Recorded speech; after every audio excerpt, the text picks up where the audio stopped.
Parents told me I wasn't family at Thanksgiving, then gave unemployed sister $5 while I worked ER shift when she came back from the driveway screaming about her car. The entire neighborhood watched my sister's meltdown. Turns out the gravy train doesn't run forever. Hey Reddit, I'm Connor, 28, paramedic. My parents excluded me from Thanksgiving dinner while handing my unemployed sister $5,000 cash. They forgot I still had access to everything from when I saved them from financial ruin 3 years ago. Big mistake. I need to tell someone about this because I'm questioning if I went too far, but honestly, watching my sister cry about her car getting repossessed might be the most satisfying thing I've experienced all year. I've been a paramedic for 6 years, moved 3 hours away from my hometown for better opportunities. Good career, own my place, been financially independent since I was 22. My sister Sable is 31, been unemployed for 4 years, lives 20 minutes from our parents. She's the golden child. I'm the family scapegoat who abandoned them by moving away for work. Our parents, Margaret and Patrick, are classic enablers. Mom manages a retail store, Dad supervises at the factory. They've spent decades rewarding Sable's dependency while punishing my independence. When I graduated college debt-free through scholarships and working nights, Connor thinks he's better than us now. When Sable dropped out junior year to find herself, she just needs time to figure things out. 3 years ago, Mom and Dad were drowning in credit card debt, almost lost the house. I spent my vacation time driving down, organized their finances, set up payment plans, got them authorized user access so I could monitor things and help them stay on track. Saved their asses completely. Since then, it's been a pattern. Every holiday, every family event, Sable gets cash gifts while I get lectures about family loyalty. Last Christmas, they gave her $2,000 for car repairs while telling me my gift was the satisfaction of helping family. My partner Lyra keeps telling me to set boundaries, but I kept thinking they'd eventually appreciate what I do. My Aunt Riley has tried talking to them, but Mom just says I'm too proud, and Dad follows her lead on everything. Last Thursday was Thanksgiving. I had worked a brutal 24-hour ER shift Wednesday night, but I'd requested the day off months ago specifically for family dinner. Drove 3 hours on 2 hours of sleep because family comes first, right? I walk into their house with a homemade pecan pie and wine, expecting the usual chaos of Dad watching football and Mom stress cooking for 12 people. Instead, I find the dining room table set for exactly 5 people. No 6th chair. No place setting for me. "Oh, Connor," Mom says, not looking up from the turkey. "We didn't think you were coming. Sable said you'd probably be too busy with work." I look around. Sable's there with her boyfriend Derek, some unemployed loser who's been mooching off my family for 8 months. Aunt Riley's there looking uncomfortable, that's it. "I requested this day off specifically for dinner," I said. "I told you last month I was coming." Dad doesn't even look away from the TV. "Well, there's not enough food now. We planned for family only." Family only? Let that sink in. I'm standing in my parents' house being told I'm not family. Sable smirks from the couch. "Maybe next year plan better. We can't just add people last minute." I'm staring at this woman who hasn't held a job since Obama was president, telling me to plan better while her unemployed boyfriend eats food my parents bought. Then Mom drops the real bomb. She goes to her purse, pulls out an envelope, and hands it to Sable. "Early Christmas present, sweetie. Derek's been looking at that car and we know money's tight. $5,000. Cash." While I'm standing there being told there's no seat at the table because I'm not family. "We would have done something for you too," Dad finally speaks, "but you don't need it. You have that fancy job." That fancy job where I save lives while they were giving my unemployed sister drinking money. I set the pie on their counter and walked out. Didn't say another word. 3-hour drive back in complete silence, thinking about 30 years of this bullshit. I got home around 8 p.m., poured a large whiskey, and started thinking. I was done being the family ATM who gets treated like garbage. They want to play favorites with money. Time to learn what happens when the responsible child stops being responsible for them. See, when I fixed their finances 3 years ago, they gave me authorized user access to everything. Joint checking, savings, credit cards, also I could help monitor their spending and make sure they stayed on track. I'd been hands-off since then, just checking quarterly to make sure they weren't sliding back into debt. but technically, I had full access to freeze everything. I spent Friday researching financial fraud protection, adult financial abuse reporting, and what rights I had as an authorized user. Turns out, if you suspect unusual or unauthorized activity on accounts you're responsible for monitoring, you can freeze everything pending investigation. Funny thing about watching your unemployed sister hand her boyfriend $5,000 for a car while excluding you from family dinner that definitely qualifies as unusual activity worth investigating. Saturday morning, I made some calls. By noon, every account was frozen pending fraud investigation. All I had to do was report suspicious activity and request temporary holds while the bank investigated. The beautiful part, completely legal. I was acting as a concerned authorized user, protecting elderly account holders from potential exploitation. Update 1. Holy shit, Reddit. Your support has been incredible. I honestly thought I'd get roasted for this, but apparently a lot of you have been in similar situations. The messages from other healthcare workers especially hit hard. We already sacrifice enough without our families punishing us for it. It's been 4 days since I froze the accounts. Time for an update because this is getting interesting fast. Monday morning, I called both my parents' bank and their credit union as an authorized user expressing concerns about unusual account activity. I'd been monitoring their finances for 3 years, so I had legitimate standing to request holds. I'm seeing some concerning patterns, I told the fraud department. Large cash withdrawals that don't match normal spending, potential unauthorized use by people who don't live at the address. Given their age and recent financial history, I'm worried about exploitation. Was I lying? Not technically. Derek's been draining their accounts for months on restaurants, gas, entertainment stuff that doesn't benefit them at all. The $5,000 cash withdrawal while excluding the family member who saved them from foreclosure, definitely suspicious.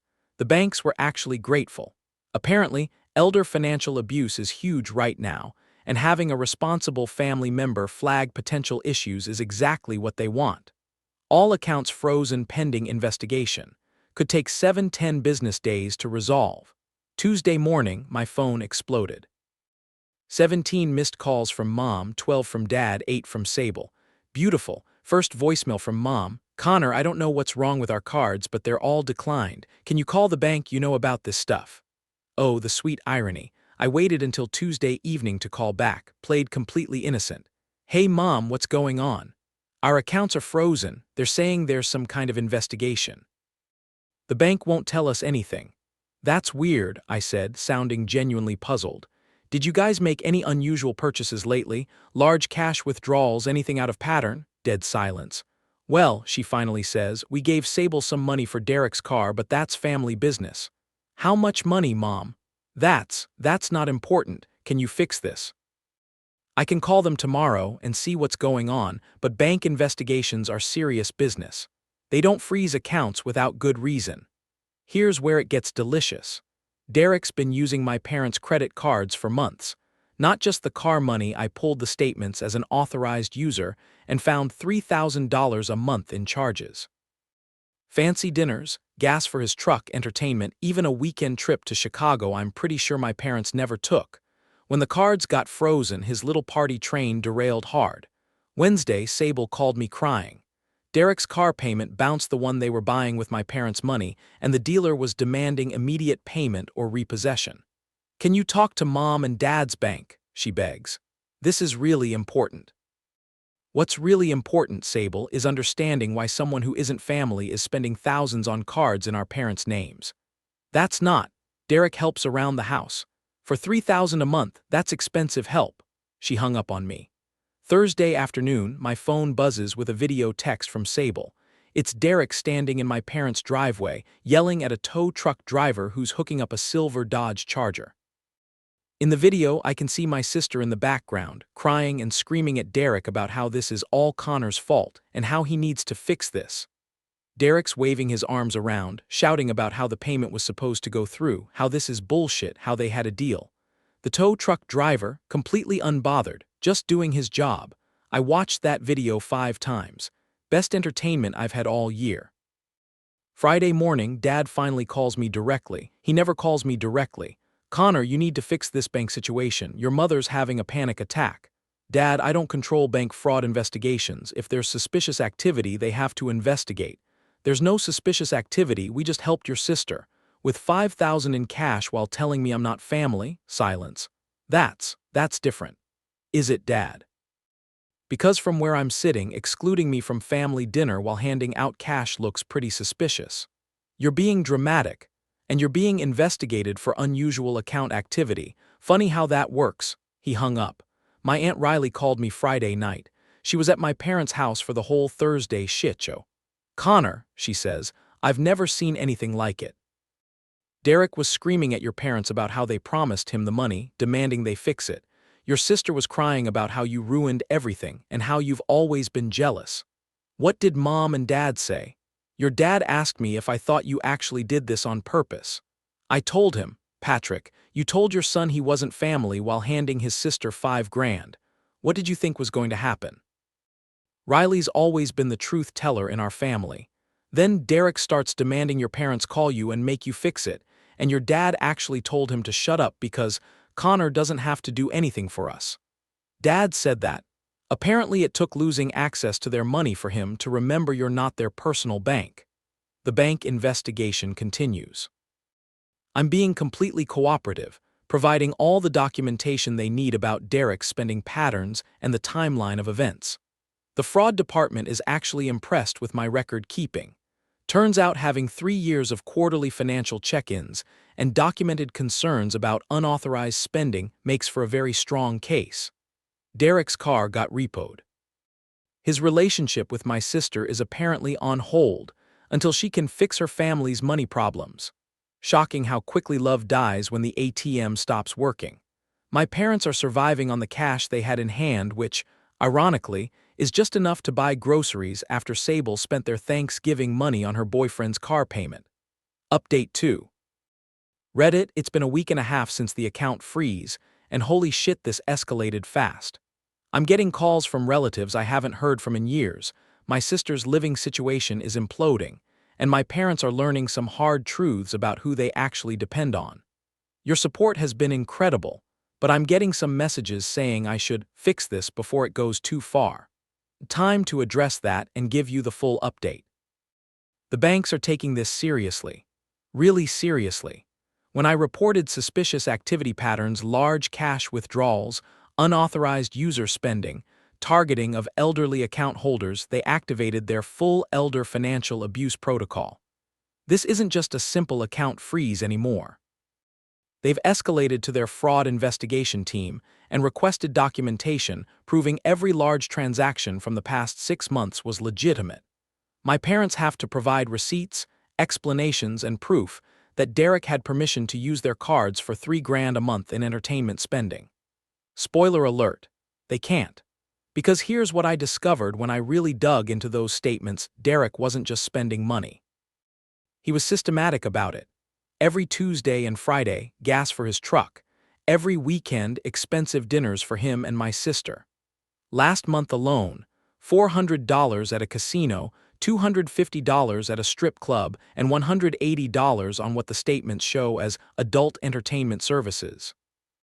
My 56-year-old factory worker dad is having to explain to a bank investigator why his daughter's unemployed boyfriend charged $180 to Barely Legal Entertainment LLC on their visa. The beautiful part? The bank investigation found more suspicious activity than I even reported. They're now looking into whether Derek was actually committing credit card fraud, not just family money drama. Derek left, completely ghosted her the day after his car got repossessed. According to Riley, who's become my inside source for family drama, Derek tried to pressure my parents into taking out a personal loan to get his car back. When Dad told him they couldn't access any money until the investigation finished, Derek accused them of lying to get out of their promises. Then Derek demanded my sister choose between supporting him or supporting her family's bullshit. Sable chose Derek, told my parents they were destroying her relationship and ruining her life, and she was done with this family. Derek responded by blocking her number and moving back in with his ex-girlfriend in the next county.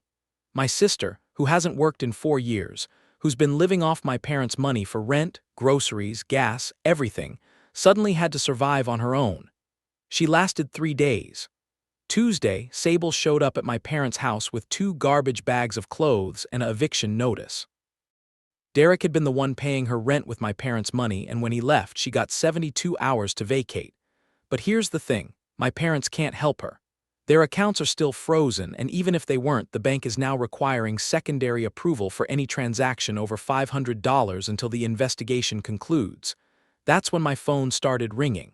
First, Mom. Connor, your sister needs help. She has nowhere to go. That's unfortunate. She's your sister. She's also 31 years old. I'm sure she'll figure something out. Then Dad, stop being petty. This has gone far enough.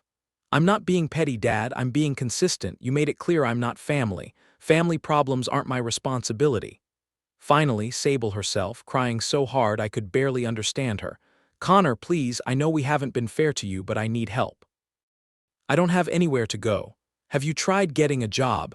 That takes time. I need help right now. Right now I'm working a shift because I have responsibilities. Maybe Derek can help you. Derek won't return my calls. Weird how money changes people's behavior, isn't it? By Wednesday, relatives I hadn't heard from since high school were calling me. Apparently my parents have been reaching out to everyone, explaining their bank problems and how I'm refusing to help fix them. Cousin Mike from Detroit. Your parents are really struggling, man. Can't you just call the bank? Mike, when's the last time you talked to me before this week? That's not. This is family. Funny, they told me I wasn't family last week. Cousin Lisa from Phoenix. I can't believe you're holding money hostage over a family dinner. Lisa, I'm not holding anything hostage. The bank is investigating financial abuse. I don't control bank investigations. But you reported it. I reported suspicious activity, which there was. What's interesting is when I explain the actual situation, 30 years of favoritism, excluding me from family dinner, giving unemployed sister $5,000 while her boyfriend spends thousands on their cards, about half of them suddenly get very quiet. Lisa called back the next day. I didn't realize it was that bad. Maybe they need to learn this lesson. Friday night, Riley came over to my place. First time she's driven 3 hours to see me since I moved. Connor, I need to say something. If you're here to convince me to fix their accounts, I'm here to apologize. That stopped me. I've watched your parents treat you like garbage for years, and I told myself it wasn't my place to interfere. But seeing what happened Thanksgiving, watching Derek scream at them about money, seeing your sister blame everyone except herself. I should have spoken up sooner. She sat down heavily on my couch. Your mom called me crying yesterday, asking if I thought you'd come to your senses and fix this. I told her the only people who need to come to their senses are her and your father. What did she say? She said you've always been difficult and stubborn, and this proves it. So I told her something I should have told her years ago. Riley looked me straight in the eye.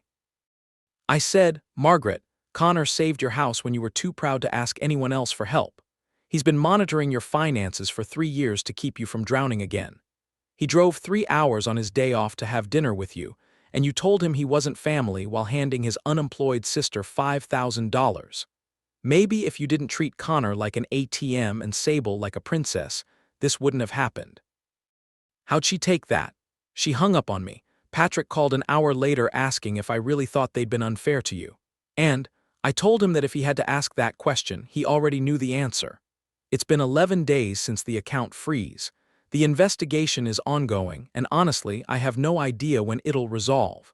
The fraud team told me these cases can take weeks when there's potential criminal activity involved. Derek's apparently under investigation now for credit card fraud. Turns out using someone else's card for personal expenses without explicit permission, especially elderly people, is a felony in our state. My parents are surviving on the cash they had around the house. Mom's working extra shifts at the store, Dad's picking up overtime at the factory. They're experiencing what it's like to actually live paycheck to paycheck instead of having their responsible son as a backup plan. Sable's staying on their couch, but the tension is killing everyone. According to Riley, she spends all day applying for jobs online and all night crying about how Derek abandoned her and I ruined her life. None of them have asked me how I'm doing. Not once. I'm thriving. Really. For the first time in years, I'm not managing anyone's crisis except the actual medical emergencies at work. My stress levels have dropped dramatically. Lyra keeps buying me coffee and telling me he's proud of me for finally setting boundaries. My supervisor noticed I've been more focused and offered me additional training opportunities. I'm sleeping better. I'm eating better. I've even started dating another paramedic who understands the demands of this job and doesn't treat my career like a burden to their family dynamics. The crazy thing? I don't miss them. I thought I would, but I don't. 30 years of being the responsible one while being treated like garbage was exhausting in ways I didn't even realize. Some of you think I've gone too far. That freezing their accounts was cruel, and I should fix this before someone gets really hurt. But here's what I realized. I didn't freeze their accounts to hurt them. I did it to protect them from Derek, who was systematically draining their money for his personal benefit.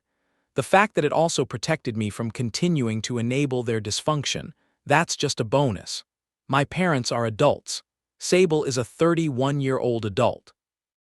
Derek is definitely an adult, albeit apparently a criminal one. They all made choices that led to this situation. I'm not responsible for fixing the consequences of other people's choices anymore.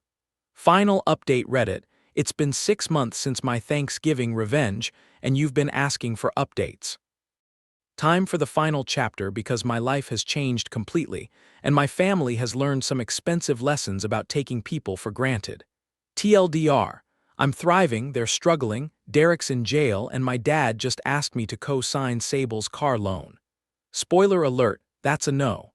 The bank investigation took 8 weeks total. Derek got charged with credit card fraud and elder financial abuse. Apparently $18,000 in unauthorized charges over 18 months qualifies as a felony in our state. My parents got their accounts back, but with new restrictions. Any transaction over $1,000 requires 48-hour holds for verification.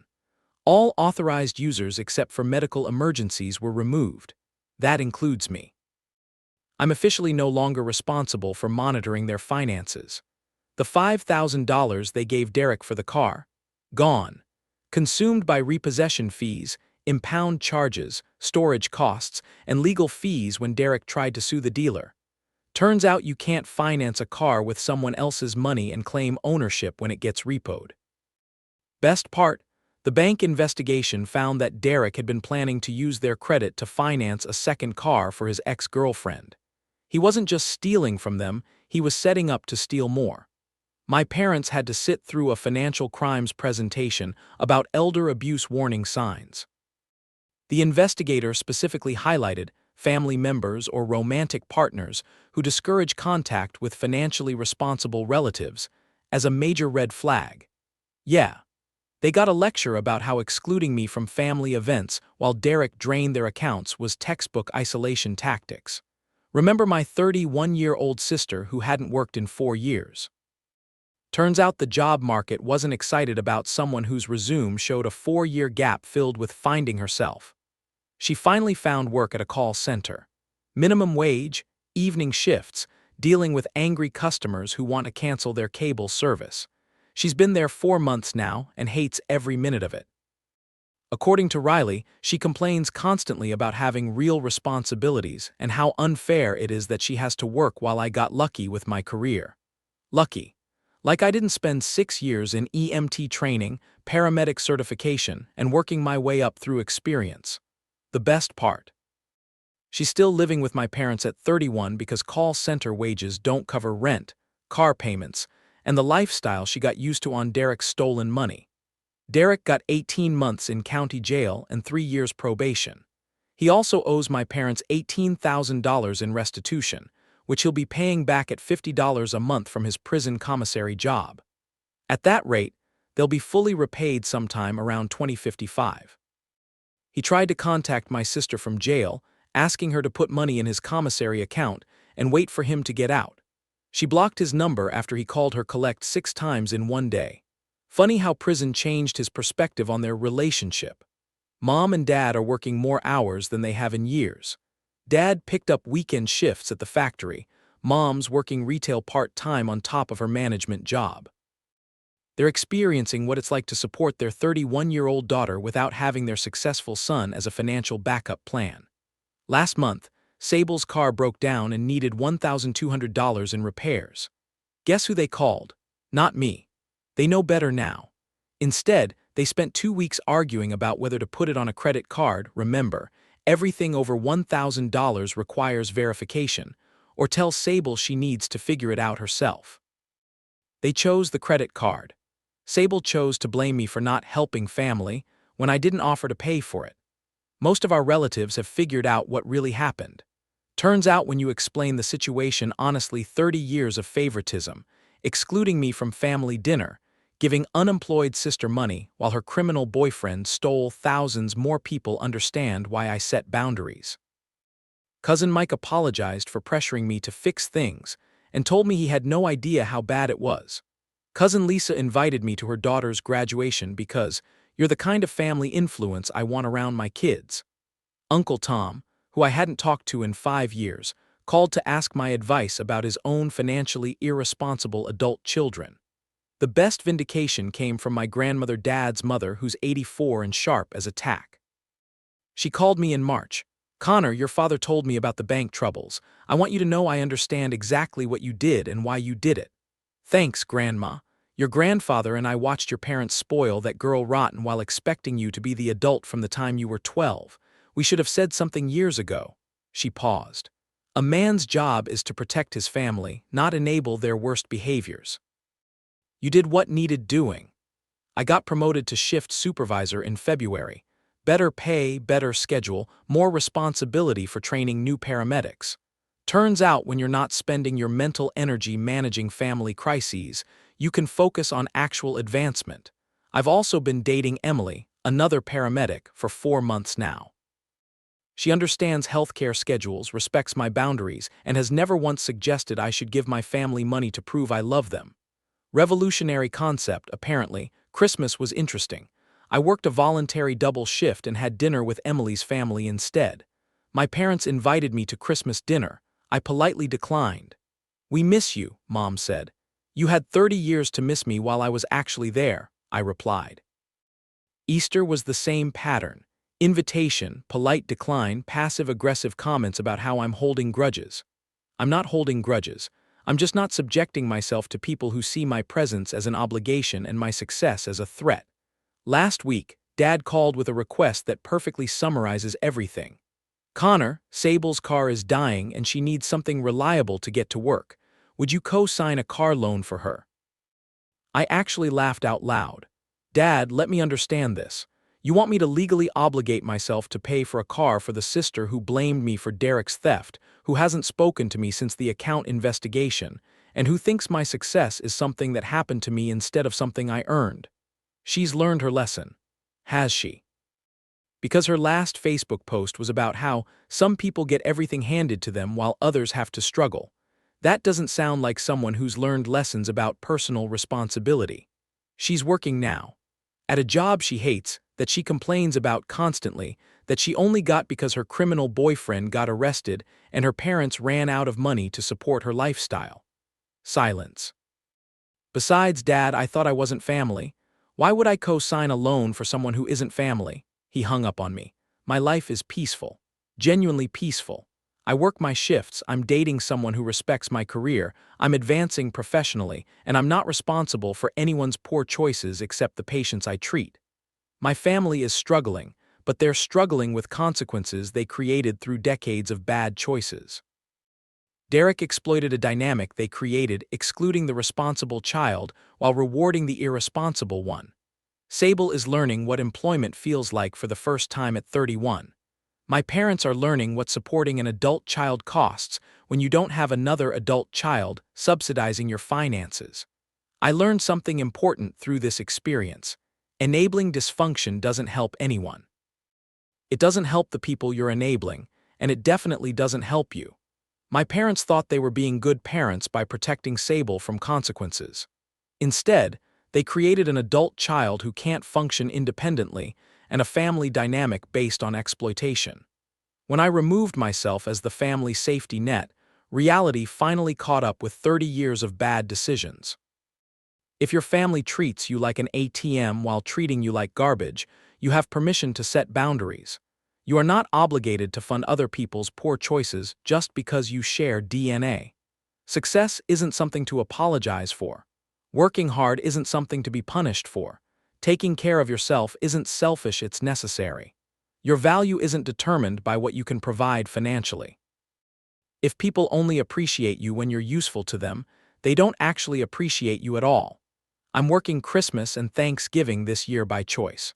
Not because my family excluded me, but because I prefer spending holidays with people who value my presence instead of my presence.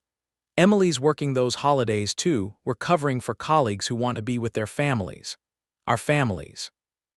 The ones we choose, who respect us, who see our careers as contributions instead of inconveniences. Dad left another voicemail last week asking if I'd reconsider the car loan because Sable really needs reliable transportation. I texted back, "Check with Derek. Oh wait, he's in jail for stealing your money. Maybe ask yourself why you trust someone who excluded me from family dinner to co-sign anything." Turns out the best family is the one that values your presence, not your presence. The gravy train has officially left the station, and I'm not the conductor anymore.